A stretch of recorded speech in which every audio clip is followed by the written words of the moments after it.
What up? So I just found out basically that my biggest fear in Call of Duty has finally happened when it comes to microtransactions and what we consider in the gaming community as a pay to play, pay to win system that they have integrated or incorporated within our community. Now, as you see me doing what I'm doing now is scrolling through these camos, and a lot of the camos that you see here have to be purchased through the store.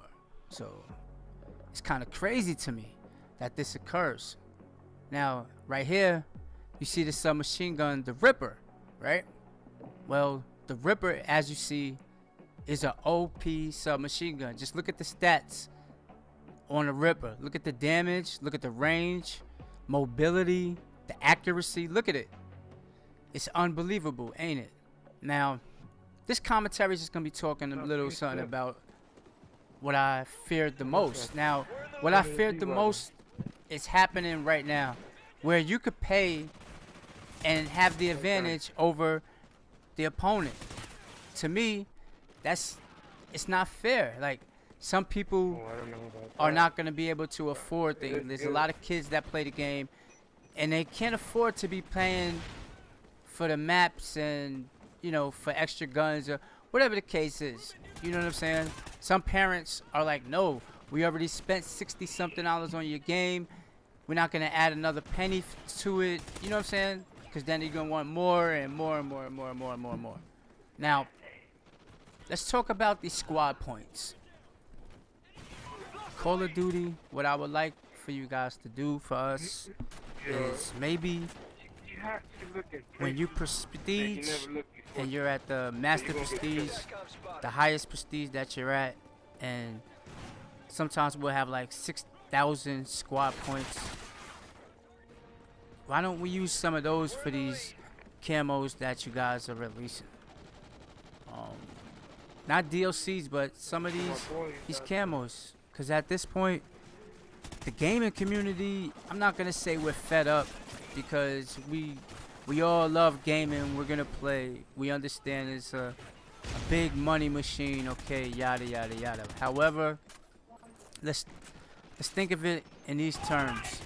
The squad points, you still get squad points after you prestige. Once you are able to prestige, and maybe you could raise it. Squad points, 10,000, 20,000 squad points will get you maybe the gun or camo. You know, because you know, after stacking squad points for a while, it becomes easy, and I understand you'll probably lose money that way. But just raise the value of the squad points, or have it to like 50,000 squad points, where you're gonna have to put in endless hours to achieve a free gun or something, versus us having to pay, because after a while the squad points are pointless once you master prestige, right? So another thing is, how do you guys feel about the microtransactions at this point? I mean, a season pass for games now. Call of Duty's not the only game that's doing it. Battlefield has a season pass. Everybody pretty much is on board with season passes, and DLCs, right? So let's think of it like this. If you pay $50 for the season pass, right? $60 for the DLC, right? I mean, $60 for the game, right? Then that's what, $110 for a game to play the complete game, to get the complete package where you don't have to buy camos, DLC, yada yada yada. So you pay $110 for the deluxe package. That's what we call it. The deluxe Call of Duty package is $110 as of right now. You need to buy a season pass to get everything, and the game is $60 plus tax, It's about 63.78, something like that, around there. I don't know about the exact number. Plus the $50 for the season pass, so that's $110. That's for your Battlefield 4 if you buy that. If you buy the Call of Duty series, that's another 110, so that's 220. I mean, that's a bill. That's sneaker prices, basically. You feel where I'm coming from? So the gaming community as a whole, we just like a little incentive when it comes to the squad points. Like I said, if you want to be outrageous with it and say 6,000 squad points for a camo after you master prestige, after you put in all them hours and you at the top prestige and you can't prestige anymore. Let's do it. Let's do it like that.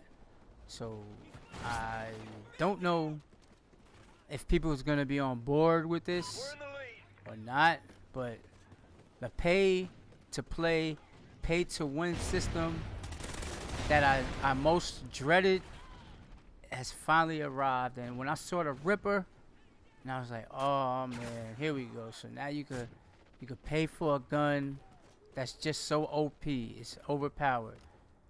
I was playing a couple of matches before this particular gameplay, and I was beating a guy to the shots. I was still dying. I was still getting killed. I was just getting hit markers where it's like that, shotguns from across the board. I mean, a lot of the guns are OP and they need to be nerfed. So that's just how I see it. I don't know how the rest of the Call of Duty community are seeing it, because some people are just so good at the game that it doesn't matter to them. You know, some people are just that good at the game that it really doesn't matter to them, that they don't even care. But I'm not gonna be all butthurt and like, oh my gosh, we ain't gonna be able to do this anymore, and I'm not gonna support Call of Duty because they're charging so much money. But as a consumer, as a fan, I would just like some type of incentive for buying it, whatever. So, Lil Spaz 57.